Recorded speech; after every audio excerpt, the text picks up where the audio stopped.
So I'm here to talk about, I've been invited here to talk about do parks protect nature, and I probably got a complicated answer, so God help us all. I hope that it gets coherent within the next half hour. This is really part of launching a book that I just assembled a year ago called Our Place, Changing the Nature of Alberta, and so I'm going to do a few readings from it, and that'll be the coherent part of the talk. So I'm not going to get to that question until the end, and if I forget to, then somebody's going to have to ask, remind me during the question period. This is, to those that may not recognize it, this is where Treaty 7 was signed on the Bow River downstream from Calgary. So in some ways, this is where it all started to go wrong. This is a place where we ended up with bringing in a way of seeing the world that was not native to this world, and then making that way of seeing the world dominate the decisions that took effect over the next century and a half. I came to the prairie landscape in a different way. I came to, and of course, I had to throw this picture in because this is really what happened to Prairie Canada once we'd occupied it thoroughly. We turned it upside down and turned it into a place for producing crops, but we lost a lot along the way. And yet we didn't lose all the potential and all the possibilities of getting it right. I came to my experience of the prairies really because of these guys, as probably some people in this room did, and grew up in the city of Calgary, and we used to head out east of Calgary to my relatives' farms to hunt pheasants every fall. And that was our prairie thing. And the prairie that we visited was very different from the prairies that existed when Treaty 7 was signed, obviously. That was in the 1960s. I think actually most of the people in this room do remember the 1960s. Quite often I'll say, do you remember those? And the 1960s. So I'm going to read a little bit from my book, because it sort of goes to the central theme of the book, but it goes really to the bigger question about protecting nature. What the heck are we even talking about? And what would it look like if we even got it right? Is it picking everything up? Got the rattles there. My parents' reminiscences about the prairies of their youth had already given me a sense of how much Alberta's prairies had changed in barely 2 human lifetimes. I had seen many changes in the farmland east of Calgary during my own few decades. The arrival of deer, then woodpeckers, blue jays, foxes, even the occasional moose. But it was the university library with its books and journals rich in historical and ecological information that fully opened my eyes to how much change those familiar everyday fields had known in the past century. The more I learned, the more I realized that the nature of my home place might be something quite different from what I could see around me. One fall in the 1970s, as my now aging father, and you know, I hate reading that line because he was, I think, about a year younger than I am right now. One fall in the late 1970s, as my surprisingly youthful father and I came home from another day afield, we saw fields of stubble. Wait a minute. My magic slide transition didn't happen. There we go. We saw fields of stubble burning north of the Trans-Canada Highway. Long lines of flame flickered orange in the fading evening, scrolling out across the contours of a sprawling barley field. I'd been studying about the role that wildfire and other natural disturbance processes had played in shaping the ecology of the primeval prairie, and suddenly, in the growing darkness, when things grow strange, the eyes of my imagination saw past the familiar irrigation country back to the wild prairie of only a few decades ago. In my mind's eye, I saw an endless rolling mosaic of needlegrass, blue grama, western wheatgrass, and 100 other species of low-growing grasses, herbs, and shrubs, stretching unbroken beneath a sky unmarred by jet trails. Great patches of that landscape were blackened where lightning and indigenous hunters had lit fires and let them run in the wind. Thousands of bison peppered the plains, grazing on succulent new grass that had sprouted from those earlier burns.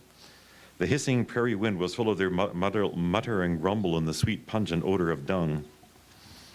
A pack of wolves sauntered along the edge of the herd, watching for weaknesses. Eagles, ravens, and magpies fed on the last remains of an old bull nearby. Endless lines of migrating waterfowl, geese, ducks, and cranes filled the sky overhead. The prairie echoed to their gabble. Far to the south, a line of gold marked the foliage of cottonwoods along the Bow River, where grizzly bears foraged among the ripened Saskatoons and chokecherries. The sudden glow of street lamps illuminating a concrete overpass jarred me back to the present. We were arriving home to Calgary, a city that had grown already to hold more people than lived in the entire province of Alberta when I was born. I think it was that abrupt return to reality that led me to see, for the first time, the province of my place as a strange place. Province of my birth as a strange place, where people view landscape change as normal, rather than strange and upsetting, where many native plants and animals fade towards oblivion while introduced weeds and exotic species thrive. A province whose landscapes are the product no longer of place, but of engineering and error. What has happened to this place we call home? How can we know it better? What part of our identity derives from its true nature? Or are we more at one with the weeds? Oops. Oh, this is maddening. There we go.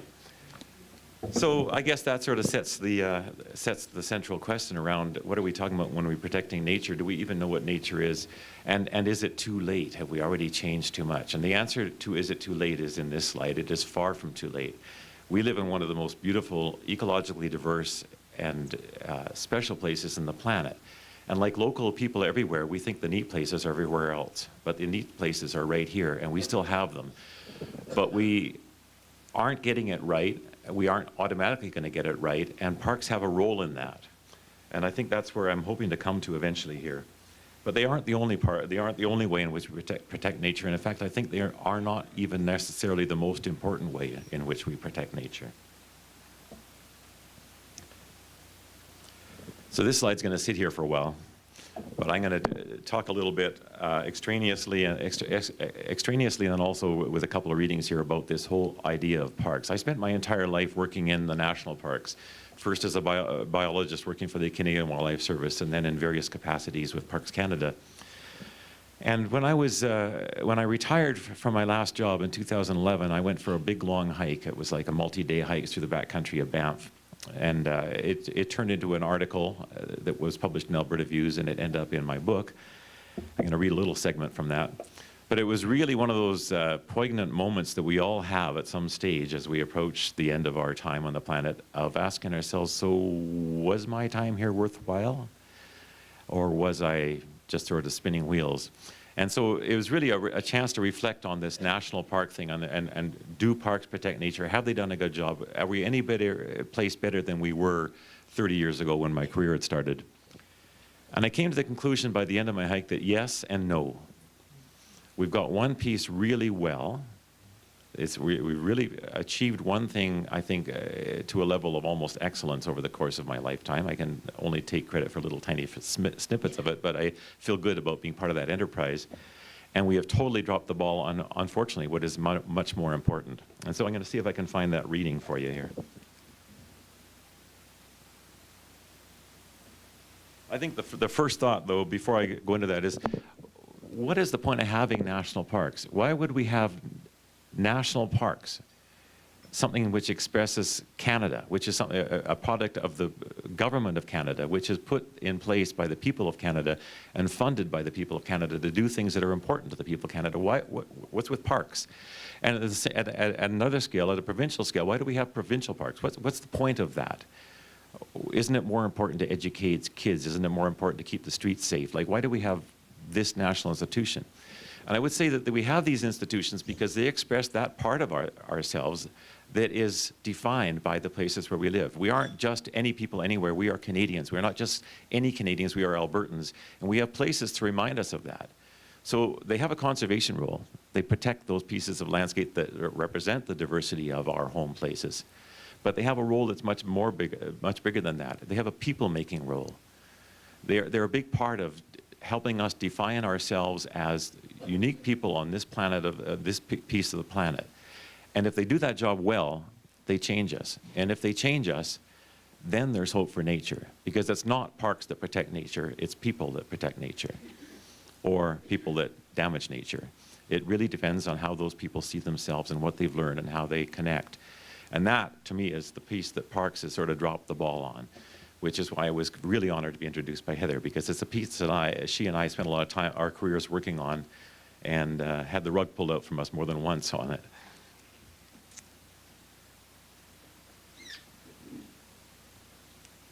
I have to find the right piece of paper here.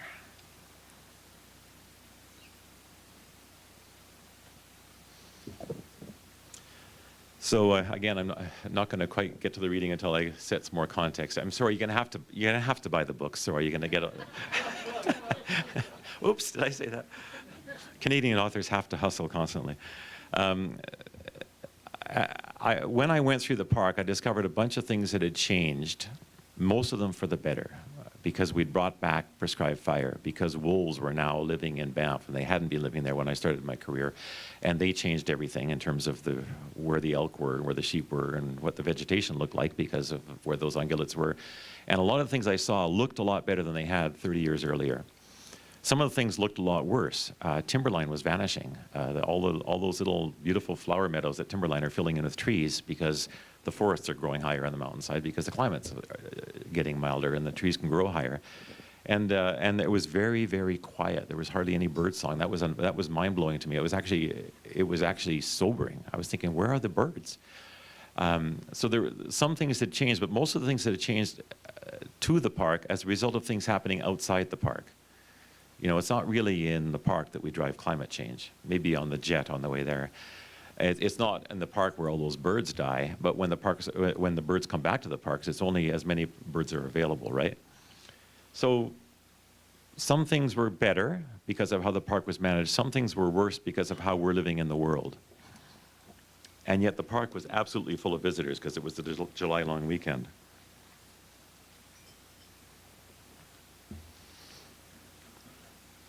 National parks, provincial parks, exist at the will of Canadians. They give expression to our collective sense that nature matters, that our heritage gives us meaning, that some places are so special that they should be passed on like family heirlooms to those who come after us. But they also exist at the mercy of Canadians. During my 35 years working in Western Canada's national parks, the number of visitors to those parks more than doubled. Some environmental groups argue that's a bad thing. Some tourism groups think it's great. It could be either. It all depends on what new insights, understanding, and motivations those visitors take home with them. Parks Canada's core mandate says that visitors are to be educated. And if parks are threatened with impairment, then Parks Canada is mandated to avert it. Those two responsibilities are flip sides of the same coin because the only hope for wise decisions about land use, energy consumption, and climate policy is an educated, ecologically literate Canadian population. There's a break here. It is Canada Day 2011 when I finally arrive at the Trans-Canada Highway near Lake Louise. Countless people are streaming through the scenery, many on their way to or from celebrations of this place we call Canada. A place whose nature we honor and purport to protect in places called national parks. None, I suspect, are aware of the silence in the woods, the shrinking meadows, and the missing caribou. Most will go home feeling good about their national park. Far too few, I fear, will go home transformed or enlightened about the nature of their Canada, its ecosystems, its climate, and their choices as citizens. It appears that for the most part, Parks Canada got ecosystem management right by the end of its first century. The critical next challenge is ecological literacy. Our parks won't last their next century without it. We might not either. So I guess that's where I come to with the question about, do parks protect nature? Yeah, sort of. A few little postage stamps are protected from development. But we invite visitors there, and if we don't change the way in which those visitors connect with land and see themselves as expressions of that land, and that land as expressions of their choices, there's not much hope for nature anywhere, including in the parks, because a disconnected citizenry makes disconnected decisions, and we see them everywhere. So I would argue parks, national parks, provincial parks, municipal parks, parks have got a radical mandate that they are ignoring. And their radical mandate is to not just be places that are protected, but allow people to understand that those places define who we are. We are where we are. There are places of conversion and education. There are places that turn us more into who we could be than who we were when we arrived. And if they aren't doing that, they're falling well short of what their actual social mission is and why it's worthwhile societies to invest in actually having these places. And the alternatives are kind of sad and ugly. I don't think I've got enough time here for covering everything that this talk covers. Darn it, you might have to buy a book. Does anybody recognize the place in the top left-hand corner of this picture? Good luck with that. You have to have been to that specific pool. This is called the Little Smoky Drainage.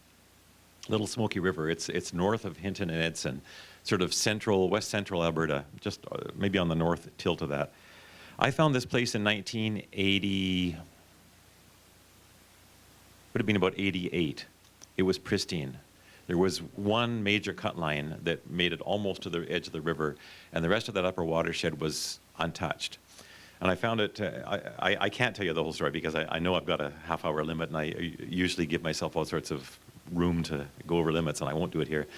But I found it because a good friend of mine, a fishery biologist, invited me to help him with some field work. And when he told me that it involved dry fly fishing for Arctic grayling and that we were going to be putting little markers in the backs of them, I thought, well, I could probably handle that.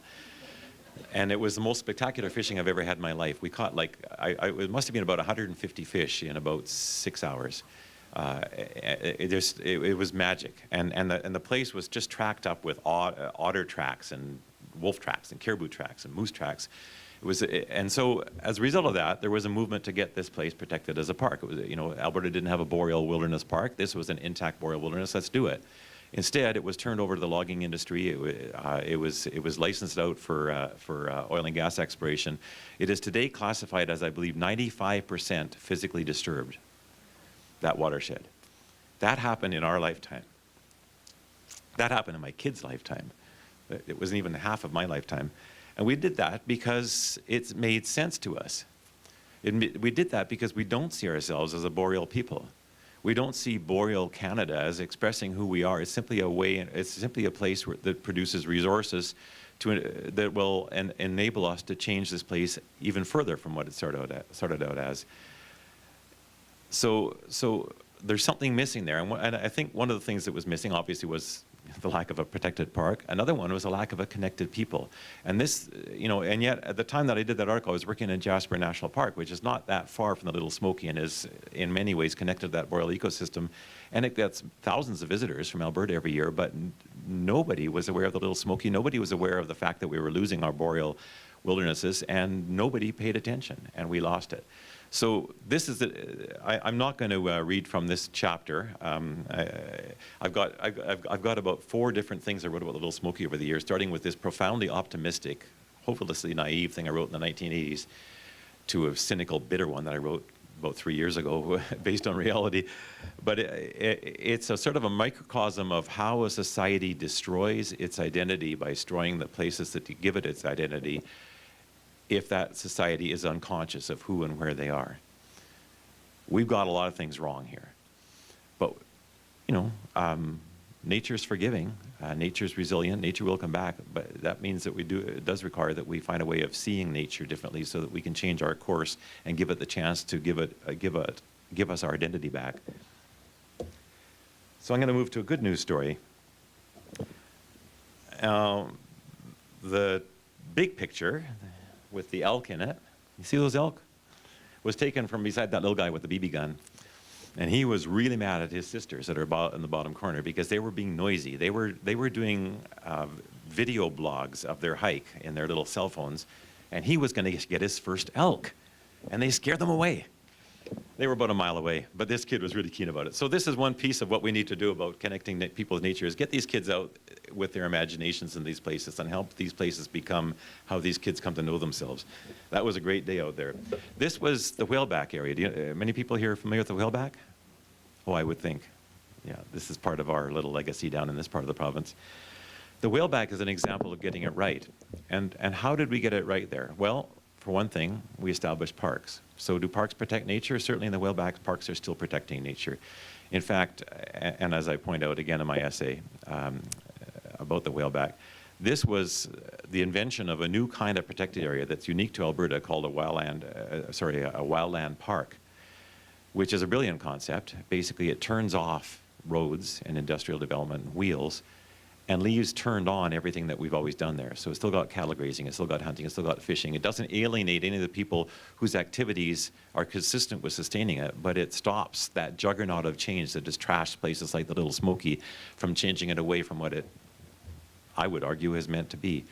And so we have this incredible resource here that is a product of the Ralph Klein era, when a lot of conservation things weren't happening, but that government invented the Wildland Park and gave it to us, and it remains a place where you can take kids out to discover who they are in the places that give them their unique character as opposed to kids somewhere else in the world. And because and the reason it happened was because people cared, people were connected. The people in southwestern Alberta, the ranching community, a lot of the recreation community down here, they do identify themselves around their place. They don't see the Boreal, they don't see this area the way that we look at the Boreal as just a place that we suck resources out of. They see it as a place that we live in. And so when it's threatened, they will mobilize to protect it. And this is what you get when you get a society that identifies itself with its places. And one of the ways you get that kind of a society is through having parks for them to visit and experience and learn from. And I would argue that maybe, to some extent, maybe Whaleback owes a lot to Waterton. I don't know that. It certainly owes a lot to ranching and the fact that it allows, ranching provides a way to make a living in a landscape without changing it, but without being able to ignore it for 5 seconds, so that it eventually does become woven into every little piece of your fabric. Fundamentally, it comes down to storytelling, and I think that's why I write my books, and that's why I'm hustling them all the time, is that a society is really nothing more than a bundle of conversations. It's what you talk about, it's what you sing about, it's what you dream about. All those conversations in which we exchange ideas and exchange perspectives collectively define our culture. And my argument is that Alberta has been a little bit complacent about its culture. We don't bother with those conversations, and when we do have those conversations, we let somebody else start it, and we let them create the language, and we let them tell us our story as if they know it. We need to know our story, and then we need to make sure our story is reflected in the landscapes we live in. And just as a quick example, there's this little guy. Now, some of you may or may not recognize him. He's about the size of a piece of rice, and he loves to eat pine trees, the mountain pine beetle. So the story we all know is that mountain pine beetles are a disaster for Alberta, because we've been told that. And that one of the great Alberta initiatives is to stop those darn pine beetles and make sure they don't get out of BC. And so we've been involved in that enterprise for about 15 years now, well, more than 15 years. Repeated waves of pine beetles sweeping into our pine forests and repeated panic attacks as that happens, and we set out to save the forests. That story is a phony story. That's a story that was started by the forest industry. And the forest industry does have a lot at stake here because these pine beetles are competing with them for their fiber resources. But if you think about the nature of these forests, if you actually have people that spend time in these forests and look at them and observe them, critically thinking about how these forests work, pine beetles are the best thing that's ever happened to them.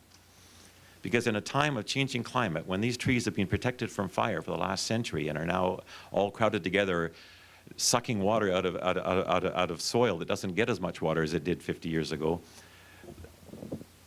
the pine beetles are rescuers because they're going in there and they're going into these forests, killing the most vulnerable trees, the ones that are least able to defend themselves because they're drought stressed, failing to kill the ones that are able to defend themselves, so genetically selecting the most drought resistant pines, which we will need in our new century, and in the meantime, killing a whole lot of pines, which releases all the other trees that live there, the subalpine fir, the white spruce, the Douglas fir, and allowing them to grow up into the openings, creating much more diverse forests. Mountain pine beetles are Mother Nature's way of adapting our forests to a changing climate.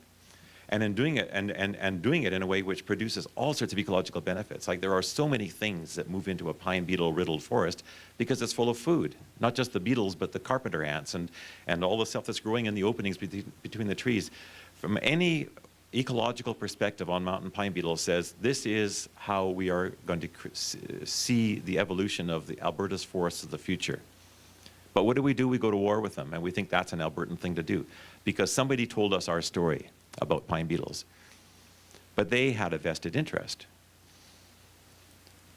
We have a vested interest. Our interest is to make sure that these ecosystems work, are diverse, thriving, producing water for our streams and rivers, and mountain pine beetles are helping with all of that. But we aren't telling that story because we've left others to tell us what our story is, and we become the victims of that. So this ecological literacy bit is pretty critical, I think. It is a critical part of national parks and provincial parks, without which they are not really delivering what they need to deliver to be worthy of our investment. But they're also critical for each one of us. We need to really be listening to the stories that are told to us, be paying attention to the conversations we're being pulled into or that we're creating, and asking ourselves, are these the conversations that create a culture of belonging and a culture of sustaining that protect nature, and doing so protect us? And if not, why not? It's our responsibility to have the right conversations. And that's what basically I try to contribute through my work, is I at least try and start some different conversations. And one reason why I think that no book should ever be allowed to be homeless, at least none I wrote, because in those homes there's conversations that need to happen. So going back to the central question, do parks protect nature? They start the job, but it's people that finish the job. And that means that, first of all, parks have to help us become more the kinds of people that a place like this deserves.